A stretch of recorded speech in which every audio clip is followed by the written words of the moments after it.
Alright, we're going to carry on exactly where we left off in part 1. These are the 50 meter or 55 yard groups that I'm going to shoot. Instead of shooting 5 shots per group, I'm going to shoot 10. I just think 10 shots will give us a more complete picture of what this gun can do. The scope is set to 20 times magnification for all of these shots.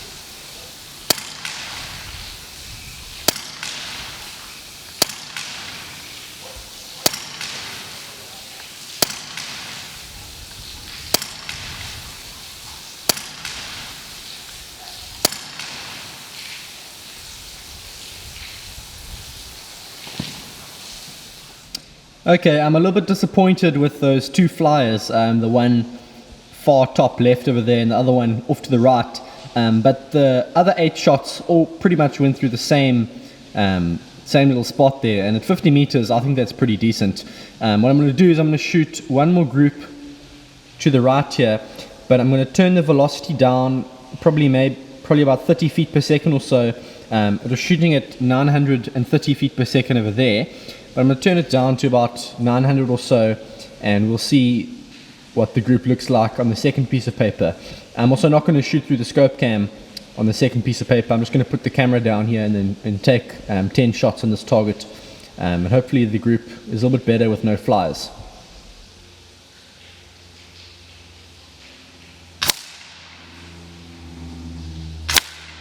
Immediately I could see the difference on this group. You'll notice that the point of impact difference is only a couple millimeters. We've lost 2 or 3 foot-pounds, but we've got rid of those horrible flies. It's a sacrifice that I think is totally worth it.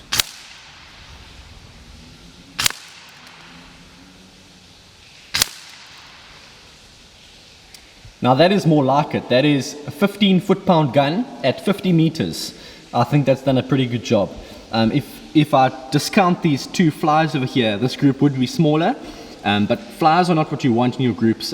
You want to get rid of those completely, and I think that maybe 930 feet per second was just a little bit too hot for this gun. I think those pellets might very well have been spiraling a little bit out of control, but I just turned it down a few feet per second, and this is a good group. 50 meters, I think that's excellent. Right, I'm just about ready to round this one up, but there's 1 or 2 things I want to mention before I do so. Firstly, I noticed a very distinct difference when firing this gun as opposed to my air arms and day state guns. Even though this gun is shooting at the same velocity or foot-pounds at the moment as my S510 Extra in 177 caliber, there's a lot less kick with this gun, and I know you can't really say much about kick on an air gun because there's very little, but even when there's no air in this gun and no air in my air arms gun, I can feel the difference, and I think that's because of the hammer in this gun. I think that the hammer is a lot smaller and a lot lighter than in my air arms and day state guns, and what that means is that when you take the shot, there's less movement when you're taking the shot. I noticed it through the scope cam when I was shooting this gun, and I noticed it when I was hunting. It was you just feel less movement when you take that shot, and that's something I really like. So maybe smaller hammer is the way to go. The one thing I do like about this gun is that right at the back here, there's a small knob which you can turn to adjust the spring tension. It's different to my air arms guns in that in the S510 and the Ultimate Sporter, there's a knob on the side with which you can adjust the size of the port from the valve to the barrel, and that adjusts the power, but it doesn't save you much air. This, on the other hand, by adjusting the spring tension of the hammer, it does save you quite a bit of air when you turn it down.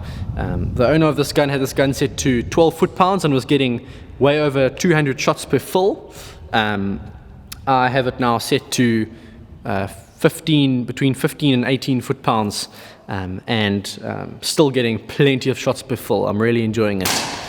That's why I haven't done any crony testing in this review, because there's just endless options. This gun is highly adjustable. You can adjust the regulator, you can adjust the spring tension, and you can adjust the valve, which means that if I give you the shots per fill and all of that now, it's going to be different to what you might get depending on how you've adjusted the gun. So that's why I'm not mentioning that.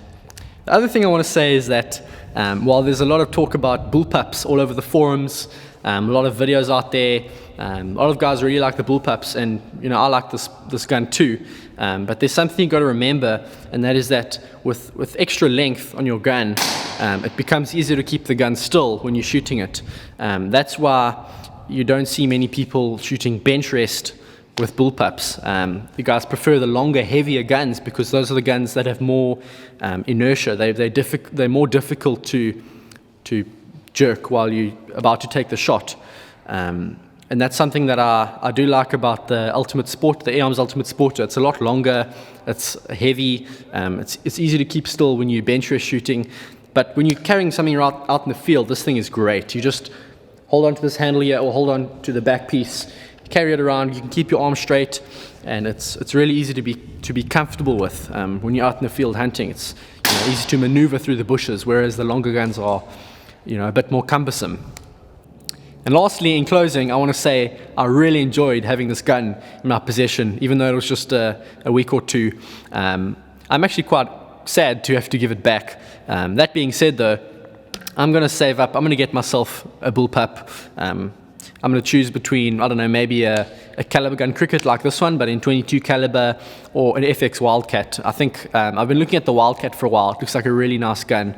Great shot count for the size of the air cylinder. That thing's getting about, in 22 caliber, 32 foot-pounds, getting 75 shots per fill with an air cylinder that is actually smaller than this, 230 cc. That's really, really good. So I'll definitely be looking at that. And when I do get that gun, I'll be sure to film quite a few videos with it. Put your comment in the description below. Let me know what you'd like to see me shooting. I'll definitely take your advice into consideration. I'm sure a lot of you guys already own those guns and would be able to help me out with that. I have filmed a hunting video already with this gun. I haven't uploaded it yet, but I'll do that probably next week. Went out and shot a whole lot of doves and turned them into a dove pie. So I'll show you the whole process of that. You'll get to see some scope cam footage of this gun being used out in the field. So subscribe to A-Arms Hunting South Africa, and I'll see you then. Thanks for watching.